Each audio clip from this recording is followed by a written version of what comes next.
How do you follow Adriana? So two people made comments regarding my sweater here.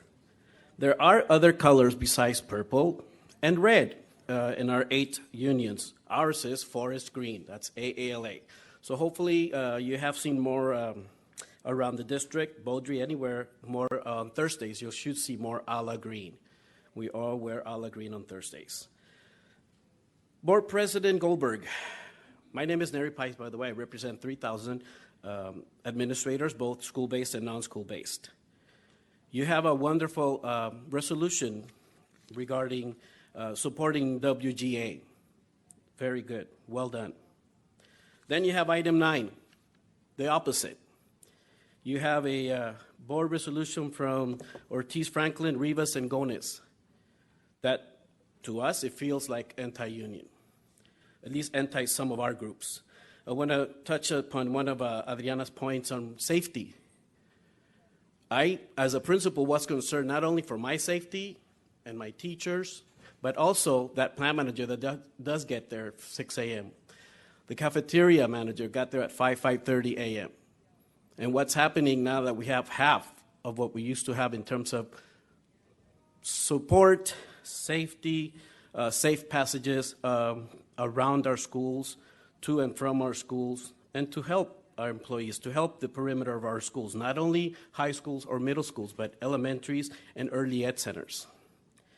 This resolution is anti-union and anti-safety. The safety of the students, the adults, families, and the communities.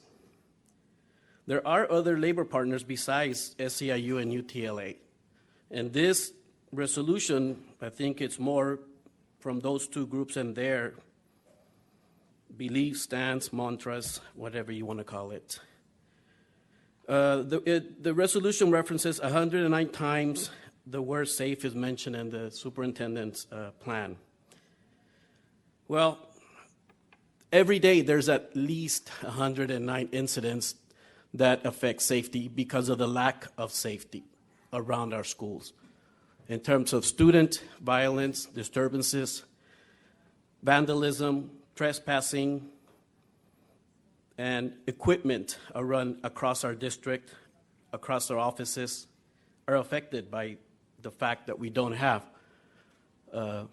support and safety. Last February, I made a request, and I guess I will follow up in writing to the board president, to the superintendent, or to the general counsel, regarding a PRA of all the I-STARS or any incident that has involved violence at the school, theft, vandalism, anything related to that, whether it's student to student or student to adult. This is a problem. Just last Friday after school, in a school where in January the principal was assaulted in her office by a community member, the assistant principal gets beat up by 2 students. And I know that phrase by a couple of the board members, restorative justice. This is in spite of those programs. They have those programs. They have the BSAP. But these students said on social media, we're going to blank up this AP. And sure enough, they did it, and they recorded it, and it's out there. I can forward it to you after the meeting if you want. Do not ignore the wishes, the opinions, the input of your other labor partners besides UTLA and SEIU. We don't agree with that 2020 decision. We don't agree with you continuing to believe that police-free schools is a concept. It is not a concept. It is not right. They are not there to police. They are there to be part of the community. They are a positive, contributing piece of schools where they are allowed to be, and a lot of the schools they are, or they used to be, until that decision that Superintendent Buettner and the previous board makeup chose to take. I'd like to thank the coach from Dorsey. I think his name was Davis. He came and very calmly explained and addressed that decision and addressed the fact that at Dorsey, he's been 20 plus years a coach and a teacher. He brought 2 students who spoke very calmly and who spoke on facts about the fact that they're good. They're okay with school police being part of their community, being part of their learning, because they do learn. They do interact with them, and they have positive interactions with them.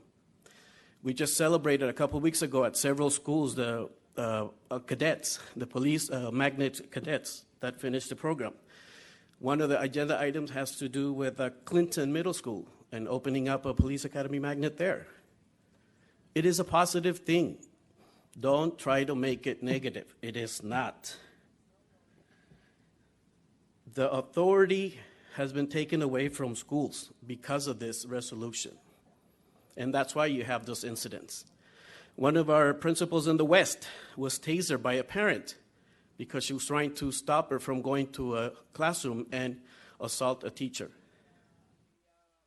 Another principal at a middle school, her arm was broken trying to break up a female fight. This has consequences, human consequences and money consequences. So please rethink the resolution that is anti-safety, anti-union. I appreciate the comments made this morning by Ms. Guillen and Mr. Magani. They also know, as parents who are there in the after school time, in the evenings at their schools, and they see what happens because we don't have safety visible in the community. I invite you to go without a staff member to some of these schools in the evenings and see what it's like. See the real situation. No cameras, no one there with the phone ready to call 911, but you on your own if you feel that that what you decided is making a difference or was the right move. It was not. Thank you.